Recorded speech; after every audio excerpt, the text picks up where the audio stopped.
Hello friends, welcome to current affairs by Ravi YouTube channel. आज की इस वीडियो में जनगणना जो सेंसस है उससे रिलेटेड बात करेंगे। स्टार्टिंग में हम सेंसस से रिलेटेड क्वेश्चन की बात करेंगे। सेंसस पहली बार कब हुआ था, कौन सी कंट्री ने किया था, सेंसस से रिलेटेड बात की जाएगी। उसके बाद जो सेंसस रहेगा हमारा लेटेस्ट 2011 का, उससे संबंधित जितने भी क्वेश्चन हैं उनको हम कवर करेंगे। और फिर ये दोनों जो होते हैं सेंसस और सेंसस 2011, इन दोनों का मिला के जो क्वेश्चंस होंगे उनको क्वेश्चंस के फॉर्मेट में हम डिस्कस करेंगे।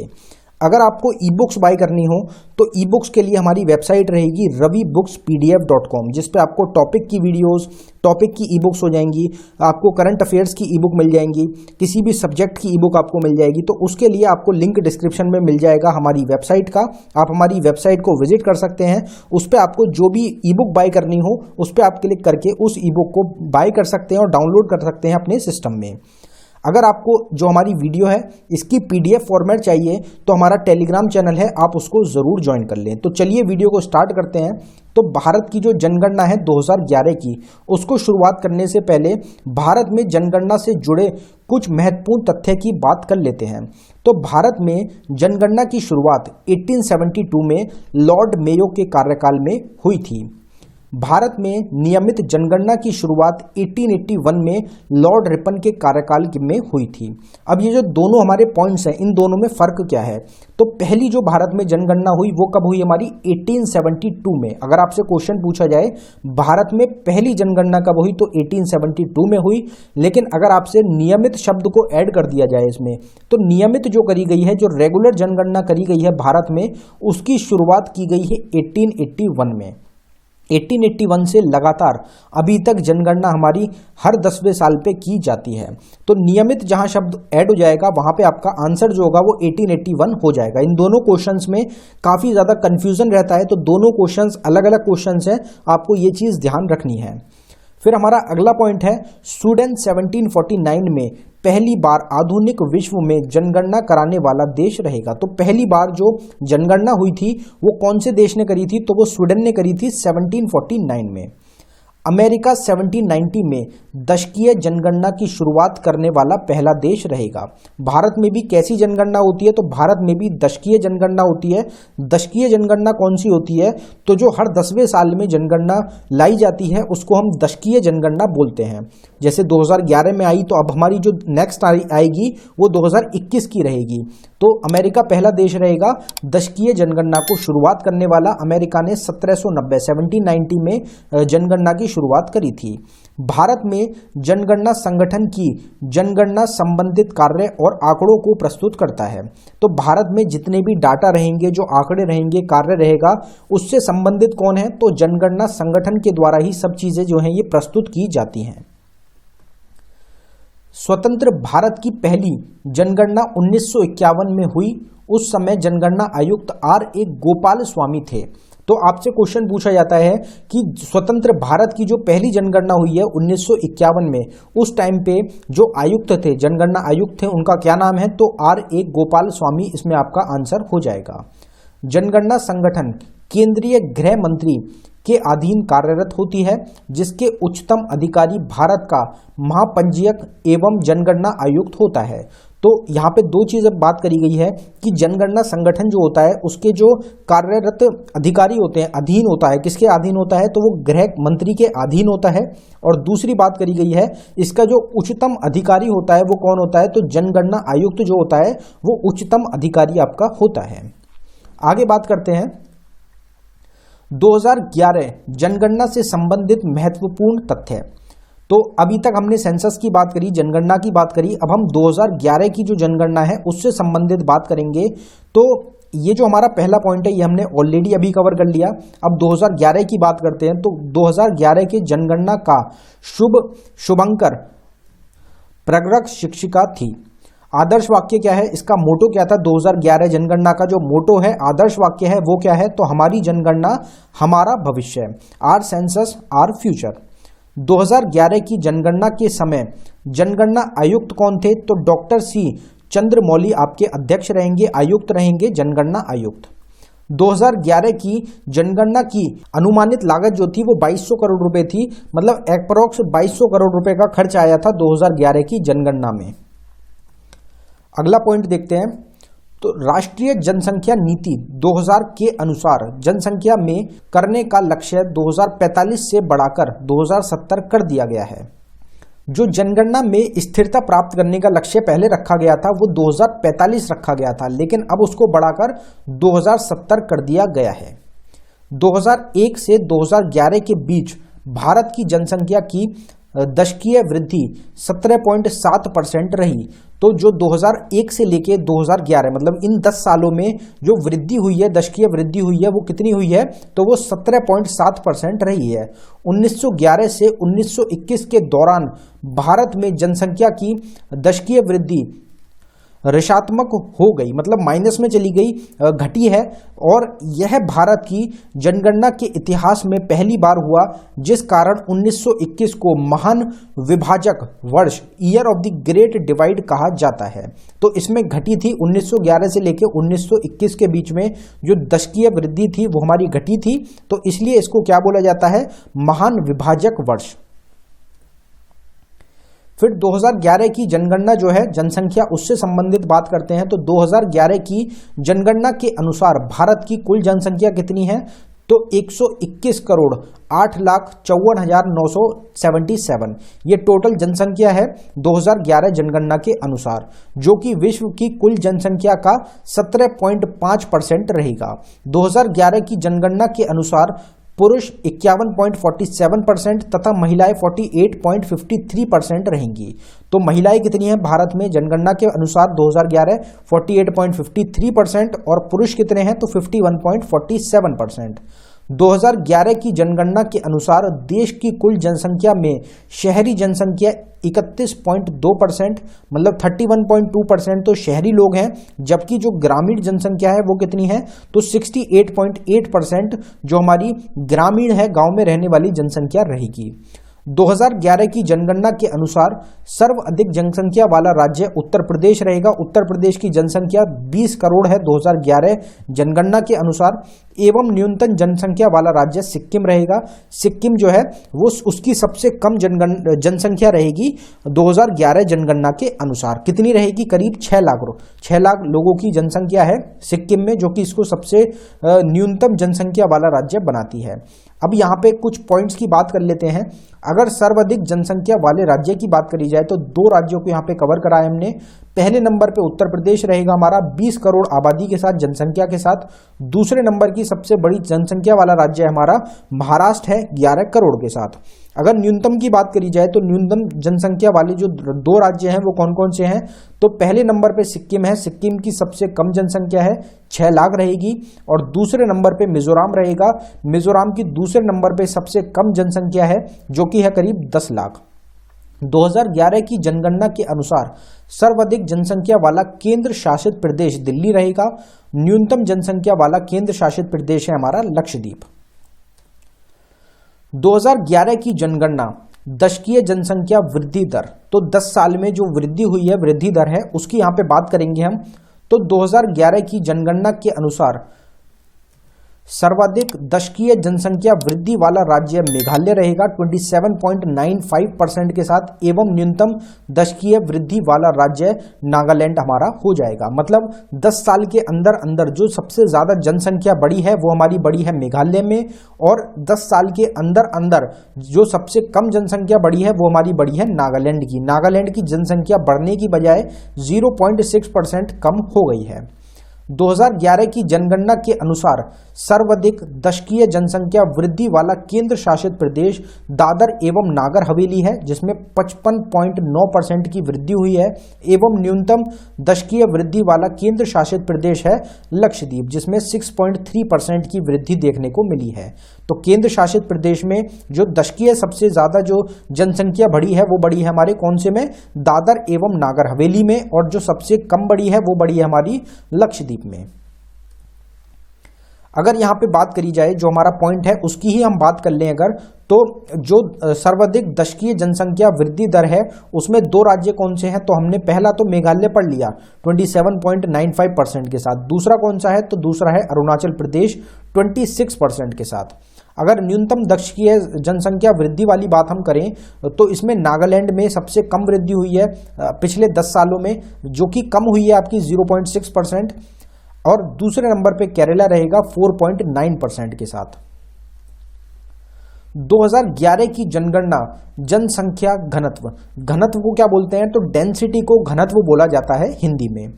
तो अगर घनत्व की बात करी जाए, जनसंख्या घनत्व का तात्पर्य प्रति वर्ग किलोमीटर में निर्वासित और औसत जनसंख्या से है।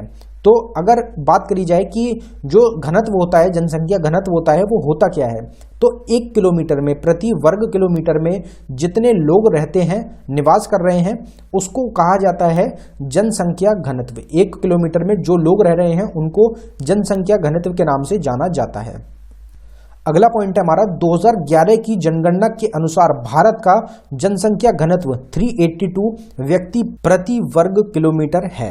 तो मतलब 382 लोग एवरेज अगर बात करी जाए इंडिया की, तो इंडिया में 1 किलोमीटर के एरिया में जो 382 लोग हैं, व्यक्ति हैं, वो हमारे रहते हैं। तो ये जनसंख्या घनत्व है हमारा भारत का। अगर नेबरिंग कंट्री में, भारत की जितनी भी नेबरिंग कंट्रीज हैं उनमें बात करी जाए तो बांग्लादेश जो कंट्री है उसका जो जनसंख्या घनत्व है वो सबसे ज़्यादा रहेगा। ये भी आपको पता होना चाहिए, एग्जाम में क्वेश्चन पूछा जाता है। 2011 की जनगणना के अनुसार सर्वाधिक जनसंख्या घनत्व वाला राज्य बिहार रहेगा। बिहार में 1106 लोग रहते हैं 1 किलोमीटर के एरिया में। एवं न्यूनतम जनसंख्या घनत्व वाला राज्य अरुणाचल प्रदेश रहेगा, जिसमें टोटल 11 लोग रहते हैं, जिसमें टोटल 17 लोग रहते हैं 1 किलोमीटर के एरिया में। तो आप फर्क देख सकते हैं, एक तरफ तो 1106 लोग रह रहे हैं 1 किलोमीटर में और एक तरफ सिर्फ 17 लोग रह रहे हैं 1 किलोमीटर के एरिया में। अगर यहाँ पे हम बात करें, जो हमारी स्टेट्स की बात करी गई है, तो सर्वाधिक जनसंख्या घनत्व वाला जो राज्य है वो हमने कवर कर लिया कि बिहार है 1106 के साथ। लेकिन दूसरे नंबर पे कौन है, तो दूसरे नंबर पे पश्चिम बंगाल रहेगा 1028। 1106 सबसे ज़्यादा लोग जो 1 किलोमीटर में रह रहे हैं वो हैं 1106 बिहार में, और दूसरे नंबर पे 1028 रहते हैं पश्चिम बंगाल में। न्यूनतम जनसंख्या घनत्व वाला राज्य कौन सा है, तो वो है हमारा अरुणाचल प्रदेश, जिसमें सबसे कम जनसंख्या घनत्व है। दूसरे नंबर पे सबसे कम जनसंख्या घनत्व है आपका मिजोरम का, जो कि है करीब 52। 2011 की जनगणना के अनुसार सर्वाधिक जनसंख्या घनत्व वाला केंद्र शासित प्रदेश दिल्ली रहेगा। दिल्ली में सबसे ज़्यादा रहेगा 11,320। तो आप देख सकते हैं 11,320 लोग 1 किलोमीटर के एरिया में रहते हैं दिल्ली में। एवं न्यूनतम जनसंख्या घनत्व वाला केंद्र शासित प्रदेश अंडमान निकोबार द्वीप समूह रहेगा, जिसमें 46 लोग 1 किलोमीटर के एरिया में रहते हैं।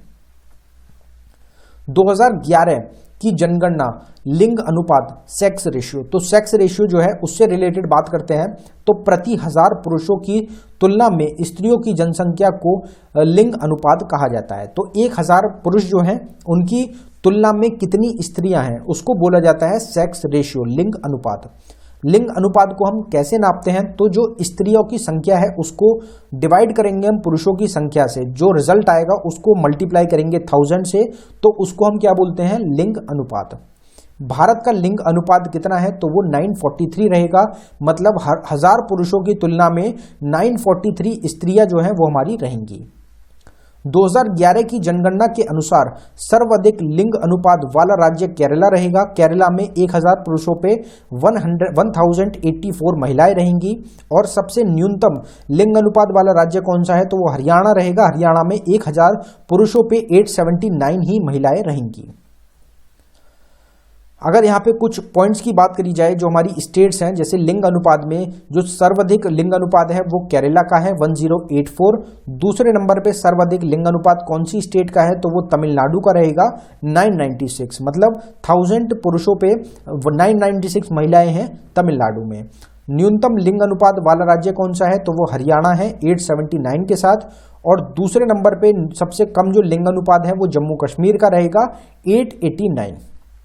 2011 की जनगणना के अनुसार सर्वाधिक लिंग अनुपात वाला केंद्र शासित प्रदेश आपका पुडुचेरी है 1037 के साथ। और न्यूनतम लिंग अनुपात वाला केंद्र शासित प्रदेश हमारा दमन व दीव हो जाएगा, जिसकी 618 रहेगी। मतलब दमन व दीव जो केंद्र शासित प्रदेश है उस पे 1000 पुरुषों पे केवल 618 महिलाएं ही रहेंगी।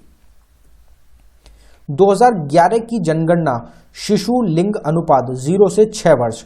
तो शिशु लिंग अनुपात जो नापा जाता है वो 0 से लेके 6 वर्ष के जो बच्चे होते हैं उनके लिए नापा जाता है। अगर इसकी बात करी जाए तो जन्म से लेकर 6 वर्ष की आयु तक प्रति 1000 बालकों की संख्या की तुलना में इसी आयु के वर्ग में बालिकाओं की संख्या के अनुपात को शिशु लिंग अनुपात कहा जाता है। मतलब क्या रहा इस क्वेश्चन का, तो जन्म से लेके 6 वर्ष की आयु तक जो बच्चे रहेंगे, जो लड़के रहेंगे, उनकी संख्या और जो उसके अगेंस्ट जो रहेगी, मतलब 1000 जो लड़के हैं उनकी तुलना में जो लड़कियां रहेंगी, बच्चियां रहेंगी, उनका जो डिफरेंस आता है उसको हम शिशु लिंग अनुपात कहते हैं। मतलब जैसे अभी हमने सेक्स रेशियो कवर किया था, उसमें ही अगर शिशु लिंग अनुपात को नापना है तो उसमें जो एज गैप है वो 0 से 6 ईयर्स का आपका हो जाता है। जो शिशु लिंग अनुपात है इसका भी सेम फॉर्मूला रहेगा। बालिकाएं जो हैं उनकी जो संख्या रहेगी 0 से 6 वर्ष की, उसको हम डिवाइड करेंगे बालकों की संख्या से जो कि 0 से 6 वर्ष के बीच में ही रहेंगे। जो रिजल्ट आएगा उसको हम 1000 से मल्टीप्लाई हमारा कर देंगे, तो ये हमारा क्या निकल जाएगा, शिशु लिंग अनुपात हमारा निकल जाएगा। भारत का शिशु लिंग अनुपात कितना है, तो 919। मतलब 0 से लेके जो 6 साल के बच्चे हैं, जो 1000 बच्चे हैं, लड़के हैं, उनके तुलना में 919 लड़कियां रहेंगी, बच्चियां रहेंगी। 2011 की जनगणना के अनुसार सर्वाधिक शिशु लिंग अनुपात वाला राज्य अरुणाचल प्रदेश रहेगा 972 के साथ, और न्यूनतम शिशु लिंग अनुपात वाला राज्य हरियाणा है 834 के साथ। 2011 की जनगणना के अनुसार सर्वाधिक शिशु लिंगानुपात वाला केंद्र शासित प्रदेश कौन सा है, तो वो रहेगा अंडमान निकोबार द्वीप समूह 968 के साथ। और न्यूनतम शिशु लिंगानुपात वाला केंद्र शासित प्रदेश कौन सा है, तो वो दिल्ली रहेगा 871 के साथ। भारत की जनगणना 2011 साक्षरता दर, इसमें आपसे लिटरेसी रेट की बात करी जा रही है। साक्षरता दर जो रहा है 2011 का, तो 7 वर्ष और उससे अधिक का जो व्यक्ति है उसकी किसी भी भाषा को समझ सकता हो और उसे लिखा जा सके, पढ़ा जा सके, उसे साक्षर कहा जाता है, कहलाता है। मतलब अगर कोई व्यक्ति जिसकी उम्र 7 वर्ष से ज़्यादा है वो पढ़ भी सकता है, लिख भी सकता है और समझ भी सकता है, तो उसको हम क्या बोलेंगे, लिटरेट बोलेंगे, पढ़ा लिखा बोलेंगे, उसको हम साक्षर व्यक्ति बोलेंगे। साक्षरता नापने का फॉर्मूला क्या है, तो साक्षरों की संख्या, कितने लोग पढ़े लिखे हैं, उसको हम डिवाइड करेंगे 7 से, और जो आयु वाली संख्या है उससे हम डिवाइड कर देंगे, जो निकलेगा उसको 100 से मल्टीप्लाई कर देंगे, तो साक्षरता हमारी निकल जाती है। भारत की जनगणना 2011 के अनुसार भारत की जो साक्षरता दर है वो कितना है, 74.04% रहेगा। भारत की जनगणना 2011 के अनुसार सर्वाधिक साक्षरता वाला राज्य केरला रहेगा 94% के साथ, और न्यूनतम साक्षरता वाला राज्य बिहार रहेगा 61.8% के साथ। तो केरला की साक्षरता दर सबसे ज्यादा है और बिहार का साक्षरता दर सबसे कम रहेगा। अगर यहाँ पे हम अपना टॉप 2 स्टेट्स की बात करें, राज्य की बात करें, तो सर्वाधिक साक्षरता वाले 2 राज्य कौन हैं, तो केरला पहले नंबर पे है 94% के साथ, और दूसरे नंबर पे सबसे ज़्यादा साक्षरता है हमारी मिजोरम की 91.3% के साथ। न्यूनतम वाले 2 राज्य कौन से हैं, तो बिहार रहेगा पहले नंबर पे 61.8% के साथ, और दूसरे नंबर पे सबसे कम साक्षरता है अरुणाचल प्रदेश की 65.4% के साथ। भारत की जनगणना 2011 के अनुसार सर्वाधिक साक्षरता वाला केंद्र शासित प्रदेश लक्षद्वीप है 91.8% के साथ, और न्यूनतम साक्षरता वाला केंद्र शासित प्रदेश हमारा दादर नागर हवेली है 76.2% के साथ। भारत की जनगणना 2011 ग्रामीण जनसंख्या और शहरी जनसंख्या, मतलब यहाँ पे हम कंपैरिजन करेंगे जो लोग शहर में रह रहे हैं और जो लोग गांव में रह रहे हैं उससे रिलेटेड। तो भारत की जनगणना 2011 के अनुसार सर्वाधिक ग्रामीण जनसंख्या वाला राज्य हिमाचल प्रदेश है, जिसमें करीब 90% जो लोग हैं वो ग्रामीण हैं, शहरी हैं, वो गांव में रहने वाले लोग हैं। और जो न्यूनतम ग्रामीण जनसंख्या वाला राज्य है वो हमारा गोवा हो जाएगा 37.8% के साथ। मतलब जो गांव के लोग हैं, जो ग्रामीण लोग हैं, उनकी जो जनसंख्या है उसका सबसे ज़्यादा जो जनसंख्या वाला हमारा स्टेट है वो हिमाचल प्रदेश है, और सबसे कम वाला हमारा गोवा हो जाएगा।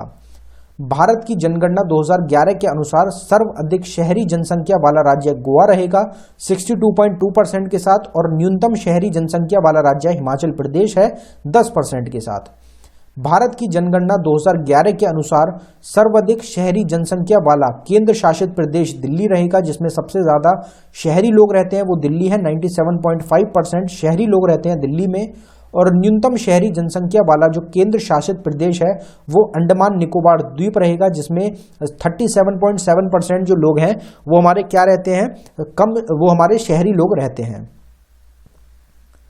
इसी तरीके से अगर भारत की जनगणना 2011 से रिलेटेड अनुसूचित जाति की बात करी जाए, एससी शेड्यूल कास्ट की बात करी जाए, तो 2011 की जनगणना के अनुसार भारत में अनुसूचित जाति की कुल संख्या कितनी है, तो 20.14 करोड़। 2011 की जनगणना के अनुसार सबसे ज्यादा अनुसूचित जाति जनसंख्या वाला राज्य कौन सा है या फिर केंद्र शासित प्रदेश कौन सा है, तो वो उत्तर प्रदेश रहेगा। उत्तर प्रदेश में जो अनुसूचित जाति है, शेड्यूल कास्ट है, वो सबसे ज्यादा रहती है। 2011 की जनगणना के अनुसार सबसे ज्यादा अनुसूचित जाति जनसंख्या प्रतिशत वाला राज्य या फिर केंद्र शासित प्रदेश कौन सा है, तो यहाँ पे बस एक फर्क आया है, आपसे जनसंख्या प्रतिशत पूछ लिया गया, मतलब परसेंटेज में सबसे ज्यादा जो हमारी अनुसूचित जाति रहती है वो कहाँ पे है, पंजाब में रहेगी। पंजाब की जो 31.9% आबादी है वो अनुसूचित जाति आती है। नागालैंड, अरुणाचल प्रदेश, लक्षद्वीप और अंडमान निकोबार द्वीप समूह में कोई भी अनुसूचित जाति निवास नहीं करती। मतलब ये हमारी नागालैंड एक स्टेट हो जाएगी, अरुणाचल प्रदेश हो जाएगी, लक्षद्वीप हो जाएगी और अंडमान निकोबार द्वीप हो जाएगा। तो ये 4 रहेंगी स्टेट और यूनियन टेरिटरी हमारी, जिसमें कोई भी अनुसूचित जाति जो है वो हमारी नहीं रहती है। इसी तरीके से हम अनुसूचित जनजाति की बात यहां पे करेंगे, तो भारत की जनगणना 2011 के अनुसार देश में अनुसूचित जनजाति की कुल संख्या 10.43 करोड़ रहेगी। वो कितनी थी, 20 करोड़ के करीब। 2011 की जनगणना के अनुसार सबसे ज्यादा अनुसूचित जनजाति जनसंख्या वाला राज्य केंद्र शासित प्रदेश हमारा मध्य प्रदेश रहेगा। और 2011 की जनगणना के अनुसार सबसे ज्यादा अनुसूचित जनजाति जनसंख्या प्रतिशत की अगर बात करी जाए, परसेंटेज की अगर बात कर ली जाए, तो वो कौन सा राज्य रहेगा, तो वो हमारा लक्षद्वीप रहेगा 94.8% के साथ। अगर स्टेट्स की बात करी जाए जहां पे अनुसूचित जनजाति नहीं है, तो कौन कौन सी हमारी स्टेट या फिर यूनियन टेरिटरी हैं, तो पंजाब, हरियाणा, दिल्ली, चंडीगढ़ और पुडुचेरी। इनमें कोई भी अनुसूचित जनजाति निवास नहीं करती है, इसमें कोई भी हमारी अनुसूचित जाति नहीं रहती है। 2021 जनगणना से संबंधित महत्वपूर्ण तथ्य है। 2021 की 16वीं जनगणना के आयुक्त कौन है, तो विवेक जोशी आपके रहेंगे। एग्जाम के लिए इंपॉर्टेंट क्वेश्चन आपका रहेगा।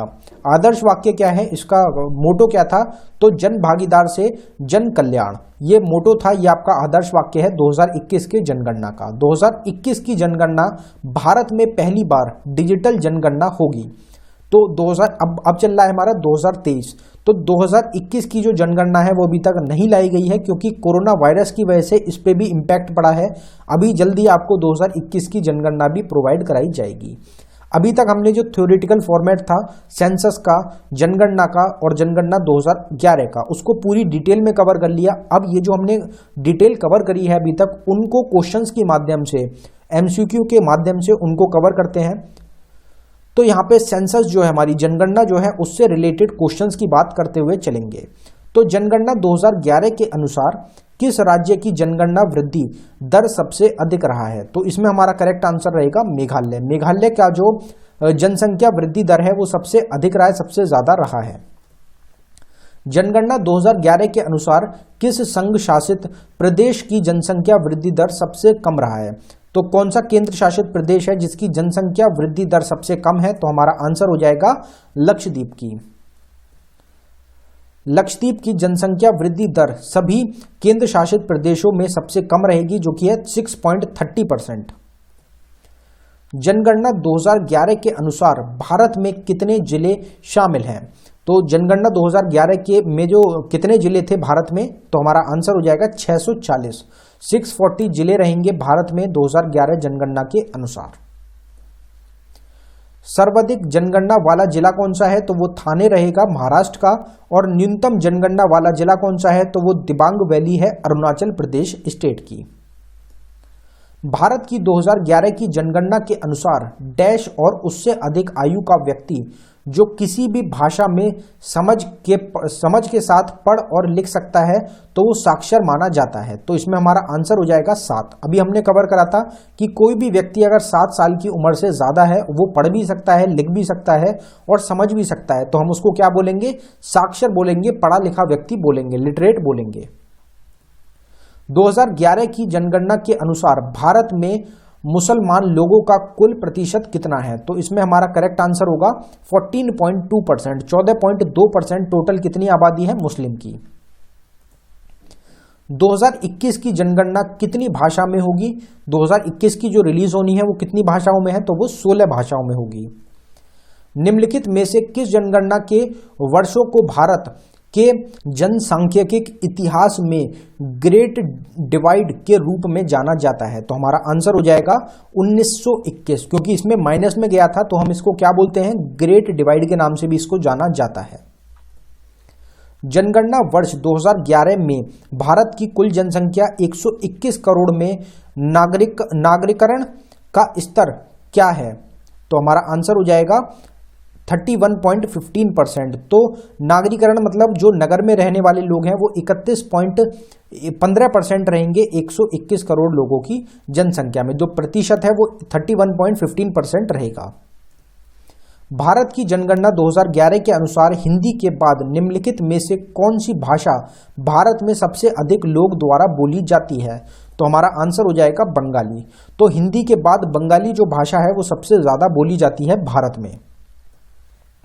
2011 की जनगणना के अनुसार हिंदी ने लगभग डैश लोगों द्वारा बोली जाने वाली प्रमुख भाषा के रूप में अपना स्थान बरकरार रखा है। तो हमारा आंसर हो जाएगा 43.63% लोग हैं भारत के जो कि हिंदी में बात करते हैं, हिंदी में बोलते हैं।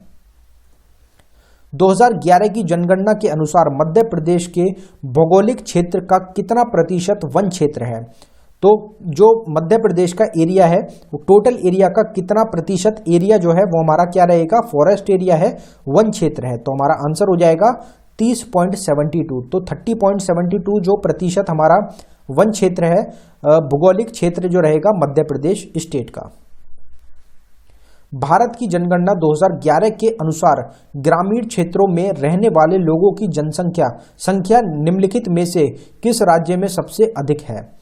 तो इसमें हमारा करेक्ट आंसर हो जाएगा उत्तर प्रदेश। तो उत्तर प्रदेश की जो जनसंख्या है ग्रामीण क्षेत्रों की वो हमारी सबसे ज्यादा रहेगी।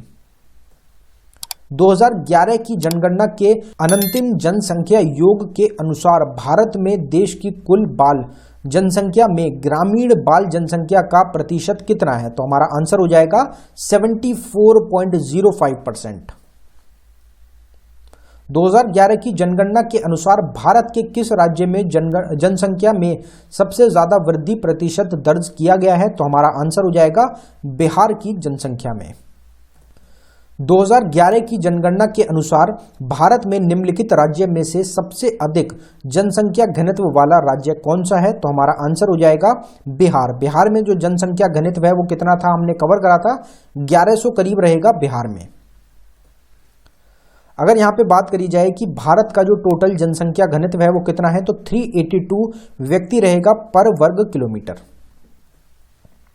2011 की जनगणना के अनुसार प्रतिशत में भारत की साक्षरता दर कितना है? तो भारत में जो लिटरेसी रेट है वो कितना है? तो हमारा आंसर हो जाएगा 74.04% जो है ये हमारा क्या है? साक्षरता दर है, भारत का लिटरेसी रेट है। 2011 की जनगणना के अनुसार भारत के किस शहर की जनसंख्या सबसे अधिक है? तो हमारा आंसर हो जाएगा मुंबई। मुंबई जो हमारा शहर है उसकी जनसंख्या सबसे ज़्यादा है, पहले नंबर पे रहेगा। दूसरे पे कौन सा है? दूसरे पे हमारा दिल्ली आता है। और इन दोनों में काफ़ी ज़्यादा कन्फ्यूज़न हो जाता है, काफ़ी लोग दिल्ली पे टिक कर जाते हैं, तो दिल्ली आपका रॉन्ग रहेगा। मुंबई की जो जनसंख्या है वो सबसे ज़्यादा है। 2011 की जनगणना स्वतंत्रता प्राप्ति के बाद की कौन सी जनगणना है? तो हमारा इसमें आंसर हो जाएगा 7वीं। 2011 की जो जनगणना है ये स्वतंत्रता प्राप्ति के बाद की कौन सी है? 7वीं जनगणना है। 2011 की जनगणना के अनुसार विश्व की कुल जनसंख्या में भारत की भागीदारी है लगभग कितनी रहेगी? तो हमारा आंसर हो जाएगा 17.7%। तो इंडिया की जो पॉपुलेशन है, जो इंडिया की जनसंख्या है, वो दुनिया की 17.7% रहेगी। जनगणना कितने वर्ष में एक बार की जाती है? तो आप सबको पता ही है भारत की कैसी जनगणना है, दशकीय जनगणना। तो 10 वर्ष में एक बार जनगणना हमारी होती है भारत में। किस राज्य में अनुसूचित जनजाति की जनसंख्या सर्वाधिक है? तो हमारा आंसर हो जाएगा मध्य प्रदेश। मध्य प्रदेश में सर्वाधिक अनुसूचित जाति की जनजाति की जनसंख्या रहेगी। भारत में पहली बार जनगणना किसके कार्यकाल में संपन्न हुई थी? तो हमारा आंसर हो जाएगा लॉर्ड मेयो। जो लॉर्ड मेयो थे उनके कार्यकाल के टाइम पे पहली बार जो जनगणना है वो हमारी हुई थी। और वो हमारी कब हुई थी? तो 1872 में। यहाँ पे पहली बार जनगणना की बात हुई है, रेगुलर की बात नहीं की गई है, तो इसलिए लॉर्ड मेयो हो जाएंगे 1872 में। 2011 की जनगणना के अनुसार भारत की जनसंख्या है, भारत की कितनी जनसंख्या है? तो 121 करोड़ 121.05 करोड़ जनसंख्या है भारत की 2011 जनगणना के अनुसार। 2011 की जनगणना के अनुसार किस राज्य की आबादी अधिकतम है? तो हमारा आंसर हो जाएगा उत्तर प्रदेश। उत्तर प्रदेश की करीब 20 करोड़ आबादी रहेगी, जो कि सबसे अधिक है राज्य के मामलों में। 2011 के अंतिम जनगणना परिणाम के अनुसार भारत में जनघनत्व क्या है? तो हमारा आंसर हो जाएगा, अभी हमने कवर करा 382। 2021 की जनगणना होने में देरी का मुख्य कारण क्या है? तो आप सबको पता ही है कोविड-19 के कारण, जो कोविड-19 है उसके कारण जो है 2021 की जनगणना में देरी हो रही है। भारत की 2021 वाली जनगणना कितनी भाषाओं में होगी? तो वो होगी हमारी 16 भाषाओं में। 2011 की जनगणना के अनुसार भारत की कुल जनसंख्या में नागरीय जनसंख्या कितने प्रतिशत है? तो नगर में रहने वाली जनसंख्या कितनी है? तो हमारा आंसर हो जाएगा 31.2%। भारत में प्रभावित साक्षरता दर की गणना की जाती है, तो इसमें हमारा करेक्ट आंसर हो जाएगा 7 वर्ष की उम्र से ऊपर की जनसंख्या से। तो जो 7 वर्ष से ज़्यादा के लोग हैं, जो पढ़ सकते हैं, लिख सकते हैं, समझ सकते हैं, वो क्या बोले जाते हैं? साक्षर बोले जाते हैं। ऑलरेडी हम 3 से 4 बार इस क्वेश्चन को कवर कर चुके हैं। भारत में पहली बार जनगणना कब हुई थी? तो हमारा आंसर हो जाएगा 1872। अभी हमने कवर करा था लॉर्ड मेयो थे, तो 1872 में भारत में पहली बार जनगणना हमारी की गई थी। 2011 में घोषित जनगणना के आंकड़ों के अनुसार अभी तक गांव में रहने वाले भारतीयों का प्रतिशत क्या है? तो हमारा आंसर हो जाएगा 68.8%। 68.8% जो लोग हैं वो गांव में रह रहे हैं अभी भी 2011 की घोषणा के अनुसार। 2011 की जनगणना के अनुसार भारत के किस राज्य में जनसंख्या सबसे कम है? तो हमारा आंसर हो जाएगा सिक्किम। करीब 6 लाख लोग रहते हैं हमारे सिक्किम स्टेट में 2011 जनसंख्या के अनुसार। 2011 की जनगणना में बिहार की अनुमानित आबादी कितनी है? तो हमारा आंसर हो जाएगा 10 करोड़। 10 करोड़ के करीब आबादी रहेगी बिहार की 2011 जनगणना के मुताबिक। जनसंख्या के आकार की दृष्टि से भारत का सबसे छोटा राज्य कौन सा है? तो हमारा आंसर हो जाएगा सिक्किम। अभी हमने कवर करा 6 लाख के करीब आपकी आबादी है सिक्किम की। 2011 की जनगणना के अनुसार उत्तर प्रदेश की जनसंख्या भारत की जनसंख्या के कितने प्रतिशत है? तो हमारा आंसर हो जाएगा 16.5%। टोटल जो आबादी है वो 121 करोड़ है भारत की, उसमें से 20 करोड़ जो जनसंख्या है वो किसकी है? तो वो उत्तर प्रदेश हमारे राज्य की रहेगी। 2011 में देश के निम्नलिखित राज्यों में से किसमें साक्षरता दर सबसे कम था? तो हमारा आंसर हो जाएगा बिहार। जो बिहार स्टेट है उसमें जो लिटरेसी रेट है, साक्षरता दर है, वो हमारा सबसे कम है। और सबसे ज्यादा किसमें है? तो केरला में। तो सबसे ज्यादा वाला आपसे सेम क्वेश्चन पूछ लिया गया, इसमें हमारा आंसर क्या है? केरला। वर्ष 2011 की जनगणना के अनुसार निम्नलिखित राज्यों में से किस राज्य में स्त्री और पुरुष साक्षरता में सबसे अधिक अंतर है? तो हमारा आंसर हो जाएगा राजस्थान।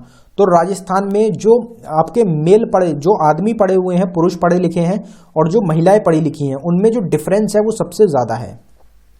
अगर बात करी जाए तो जो पुरुषों का साक्षरता है वो है 79.2%, महिलाएं साक्षरता है 52.1%, और इनमें जो दोनों में अंतर है वो है 27.1%। मतलब महिलाएं जो हैं वो काफ़ी कम पढ़ी हुई हैं, काफ़ी कम साक्षर हैं राजस्थान में, और पुरुष जो हैं वो आपके ठीक साक्षर हैं राजस्थान में। लिंग अनुपात का परिकलन कैसे किया जाता है? तो हमारा आंसर हो जाएगा देश में प्रति 1000 पुरुष पर महिलाओं की संख्या, मतलब 1000 पुरुषों के सामने कितनी जो है महिलाएं हैं उसको हम क्या बोलते हैं? उसको हम लिंग अनुपात बोलते हैं। 2011 की जनगणना के अनुसार ग्रामीण जनसंख्या का सबसे अधिक अनुपात किस राज्य से है? तो हमारा आंसर है हिमाचल प्रदेश से। जनगणना 2011 के अनुसार देश में सबसे अधिक घनत्व निम्न में से किसने दर्ज किया है? तो हमारा आंसर हो जाएगा दिल्ली। दिल्ली में जो घनत्व है, अधिकतम जो घनत्व है वो सबसे ज़्यादा रहेगा, जो कि 1000 में 13,000 या 11,000 के अराउंड रहेगा, कंफर्म नहीं कर पा रहा हूँ मैं, अभी हमने पीछे ही कवर करा था। तो वो आपका दिल्ली का जो है सबसे अधिक घनत्व है। भारत की जनसंख्या में ऋणात्मक वृद्धि दर किस दशक में दर्ज की गई थी? तो हमारा आंसर हो जाएगा 1911 से 21, जो कि माइनस में चला गया था हमारा, इसलिए इसको क्या बोला जाता है? ये जो था हमारा ऋणात्मक वृद्धि दर हमारा रहेगा। न्यूनतम स्त्री पुरुष अनुपात वाला भारत राज्य कौन सा है? तो हमारा आंसर हो जाएगा हरियाणा। हरियाणा का जो स्त्री पुरुष अनुपात है वो सबसे कम रहेगा। 2011 की जनगणना के अनुसार भारत का दूसरा सर्वाधिक आबादी वाला राज्य कौन सा है? तो वो है हमारा महाराष्ट्र। महाराष्ट्र जो हमारी स्टेट है, राज्य है, इसकी आबादी दूसरे नंबर पे सबसे ज्यादा है। भारत में जनसंख्या घनत्व क्या होता है? तो हमारा आंसर हो जाएगा निरंतर बढ़ रहा है। तो भारत में जो जनसंख्या घनत्व है वो हर साल बढ़ता जा रहा है, जो आगे जो हर दशकीय जनसंख्या आती है उसमें काफी ज्यादा बढ़ा हुआ दिखता है। राष्ट्रीय जनसंख्या नीति 2000 के अंतर्गत जनसंख्या में स्थिरता प्राप्त करने का लक्ष्य 2045 से बढ़ाकर कितना कर दिया गया? तो वो कर दिया गया आपका 2070। आबादी की वृद्धि दर का तात्पर्य क्या होता है? तो वृद्धि दर क्या होता है हमारा? तो जन्म और मृत्यु दरों के बीच का अंतर होता है। क्या होता है? आबादी की वृद्धि दर। किस राज्य में महिला साक्षरता दर सबसे अधिक है? तो हमारा आंसर हो जाएगा केरला। केरला में जो साक्षरता दर है महिलाओं का वो सबसे ज्यादा है, मतलब सबसे ज्यादा जो लिटरेट वुमेन्स हैं, महिलाएं हैं, वो है हमारी केरला में। भारत में जनसंख्या के घनत्व की परिभाषा की जाती है, तो इसमें हमारा करेक्ट आंसर हो जाएगा प्रति वर्ग किलोमीटर व्यक्ति की संख्या के रूप में। तो जो 1 किलोमीटर के एरिया में कितने व्यक्ति रह रहे हैं हम उसको क्या बोलते हैं? उसको घनत्व बोला जाता है, जनसंख्या घनत्व हम बोलते हैं। 2011 की जनगणना के अनुसार भारत में शहरों में रहने वाले लोगों की संख्या लगभग कितनी है? तो वो है हमारी करीब 37 करोड़। 37 जो करोड़ लोग हैं वो हमारे किस में रहते हैं? शहरों में रहते हैं, 121 करोड़ में से। जनगणना 2011 के अनुसार भारत में स्त्री साक्षरता की दृष्टि से केरला के बाद दूसरे स्थान किस राज्य का है? तो हमारा आंसर हो जाएगा मिजोरम। तो दूसरे नंबर पे जो लिटरेट महिलाएं हैं वो रहती हैं हमारी मिजोरम में। जनगणना आकलन रिपोर्ट प्रदर्शित करती है कि भारत विश्व का सबसे युवा देश है। वर्ष 2020 में भारतीयों की औसत उम्र क्या होगी? तो हमारा आंसर है 29 वर्ष। तो औसतीय जो उम्र है भारत में 2020 में वो कितनी थी? 29 वर्ष। तो भारत जो है वो विश्व का सबसे जो युवा देश है वो हमारा रहेगा। भारत में सबसे घनी आबादी वाला राज्य कौन सा है? तो वो है हमारा बिहार। उस राज्य का नाम बताएं जिसमें जन घनत्व सबसे कम है। तो हमारा आंसर हो जाएगा अरुणाचल प्रदेश। अरुणाचल प्रदेश का जो जन घनत्व है वो सबसे कम है, इसमें 1 वर्ग किलोमीटर के एरिया में केवल 17 लोग रहते हैं। यहाँ पे टेस्ट के क्वेश्चन रहेंगे, 2 टेस्ट के क्वेश्चन है जिनका आंसर आपको कमेंट बॉक्स में टाइप करना है। तो हमारा पहला क्वेश्चन है 2011 की जनगणना स्वतंत्रता प्राप्ति के बाद की कौन सी जनगणना है? तो इसका आंसर आपको कमेंट बॉक्स में टाइप करना है कि 1951 से आप अनुमान लगा सकते हैं 1951 से लेके 2011 की जो जनगणना है वो कौन सी जनगणना हमारी हो जाएगी। हर 10 साल में एक बार होती है तो इजीली आप अनुमान लगा सकते हैं। तो इसका आंसर आपको कमेंट बॉक्स में टाइप करना है। फिर हमारा दूसरा क्वेश्चन है 2011 की जनगणना में बिहार की अनुमानित आबादी है। तो बिहार की जो अनुमानित आबादी है 2011 की जनगणना के अनुसार वो कितनी रहेगी? 5 करोड़ है, 8 करोड़ है, 10 करोड़ है या फिर 11 करोड़ है? तो इस क्वेश्चन का आंसर भी आपको कमेंट बॉक्स में टाइप करना है। अगर आपको वीडियो पसंद आई हो तो वीडियो को लाइक जरूर करें। धन्यवाद।